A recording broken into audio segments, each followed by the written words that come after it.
Hola, les habla Edgar Navarro y les doy la bienvenida al podcast El Espiritismo te explica.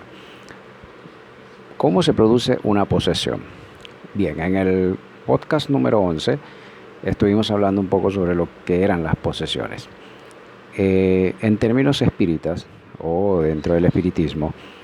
esto se conoce ya como un proceso obsesivo o una obsesión espiritual. Eh, para explicarles un poco sobre cómo va esto, es el hecho de que un espíritu puede influenciar de forma negativa a otro espíritu. Acá no importa en qué estado de la existencia esté, es decir, puede ser que es la manera general que un espíritu desencarnado obsese o influencia negativamente a un espíritu encarnado, pero también puede darse de forma contraria. Puede establecerse entre dos personas encarnadas o entre dos espíritus desencarnados. Ciertamente la forma más común de este tipo de efectos es el de un desencarnado a un encarnado, porque es cuando el espíritu al ya desencarnar queda arraigado o queda apegado a un proceso negativo con esa otra persona, y esta otra persona puede seguir en la misma encarnación, en la misma vida, y desde la vida espiritual recibe la influencia negativa o perniciosa del otro espíritu ya desencarnado. Pueden pasar inclusive varias existencias y estos espíritus consiguen a ese otro enemigo ya en una nueva vida material, en un nuevo cuerpo inclusive, le consiguen a través de sus percepciones y de la misma sintonía que se establece entre estos dos seres, y producen o generan nuevamente esa acción negativa o esa intervención negativa sobre esa persona. ¿Cómo se produce? Tenemos que entender que la relación que se establece entre el obsesor y el obsesado, es decir, el que influencia y el que es influenciado, tiene una particularidad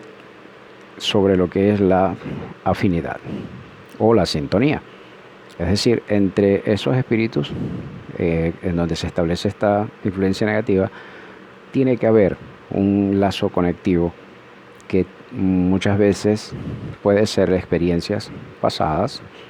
experiencias obviamente,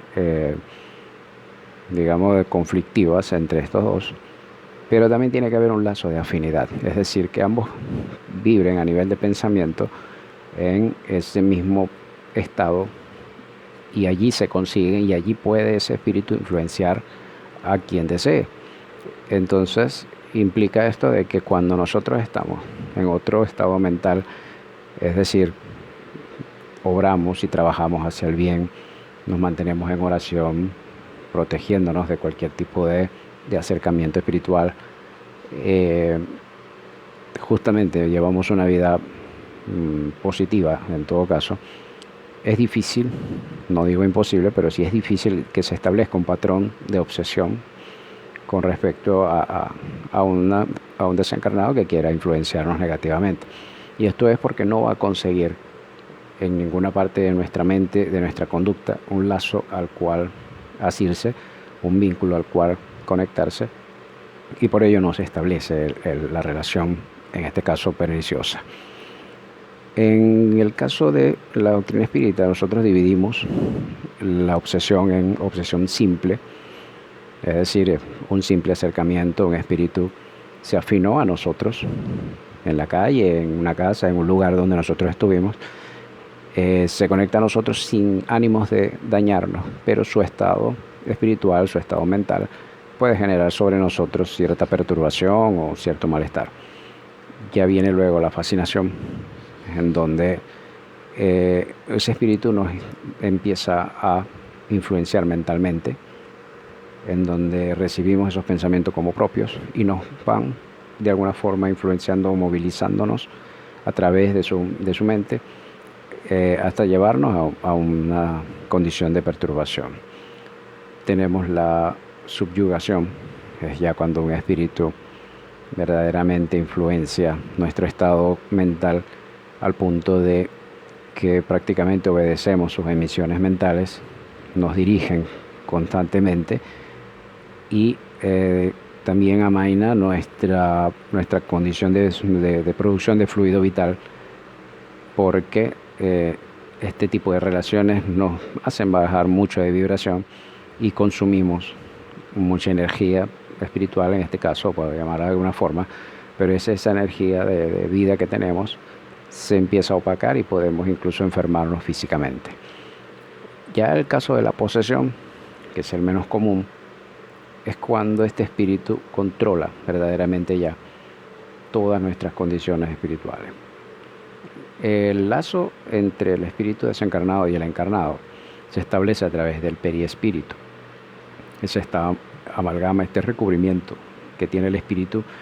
que le permite conectarse al cuerpo material y que lo ayuda a expresarse. Ese cuerpo etéreo o doble etérico, como le llaman en algunas religiones o algunas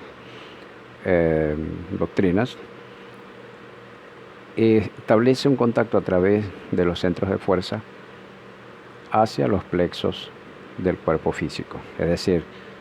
en el periespíritu están estos centros de fuerzas o chakras, como se conocen en las escuelas orientales,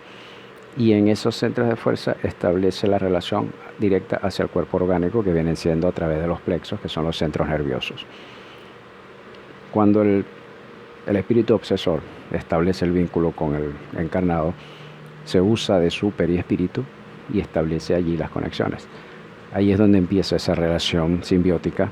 en donde influencia de todas las formas y puede controlar inclusive los momentos de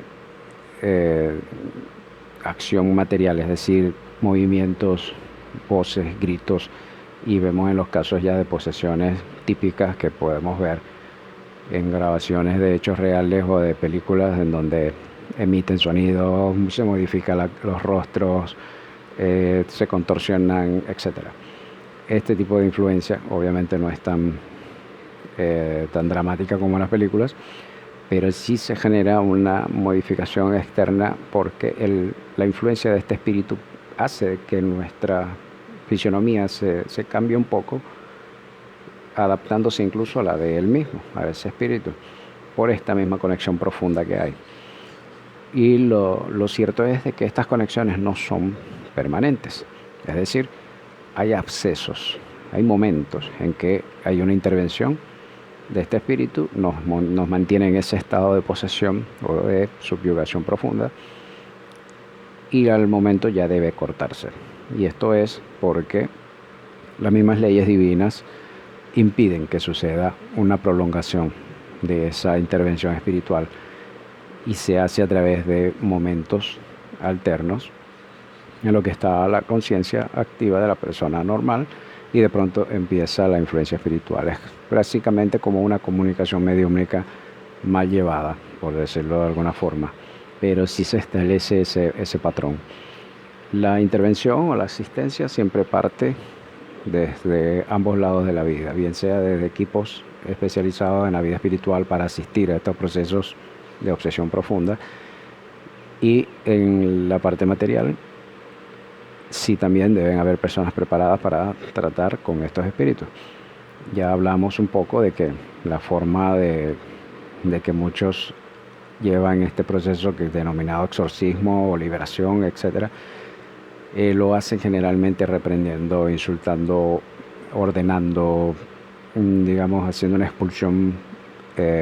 muy fuerte, una expulsión a la mala. En los términos espíritas se establece un proceso de conversación y de influenciación moral de ambos lados de la vida, del lado espiritual y del lado material, en donde se busca que estos espíritus entiendan y comprendan su situación y puedan ellos mismos desconectar y alejarse. Igualmente hay asistencia de todo tipo, porque hay espíritus muy renuentes y deben ser retirados ya de otra forma, pero nunca con violencia, nunca a la fuerza. Siempre se va llevando y a través de las mismas leyes divinas se permite que estos espíritus puedan acceder también a la ayuda, porque son espíritus necesitados. Es decir, no son nuestros enemigos, no son demonios, no son sino otros hermanos espirituales que sencillamente llevaron un camino equivocado a través del odio, de la venganza o de la perversión, y que pueden ser recuperados, deben ser de hecho asistidos y guiados, orientados hacia el verdadero sendero del progreso espiritual al que deberíamos estar todos encaminados. Básicamente las posesiones o este proceso obsesivo profundo se establecen porque siempre hay un motivo que nos vincula a esos espíritus que nos obsesan, que nos poseen, y al nosotros comprender también el origen de esos vínculos, vamos a entender el hecho de que no siempre en nuestras existencias fuimos seres buenos y que tenemos un pasado también oscuro a nivel espiritual, que encontramos a estos acreedores de la vida espiritual a los que les debemos moralmente, y tenemos que enfrentar eso preparándonos, estudiándonos y sobre todo moralizándonos, es decir, comportándonos a través del proceso de recuperación espiritual y a través del amor. En estos términos, la posesión no debería suceder siempre y cuando nosotros estemos también prestos a evitar que suceda. Y no solo con la posesión, sino con cualquier tipo de influencia espiritual negativa. Y por ello siempre tenemos que estar preparándonos, estudiándonos, tanto psicológica como espiritualmente,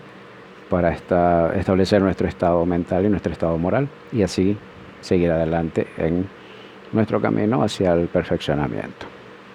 Muchas gracias.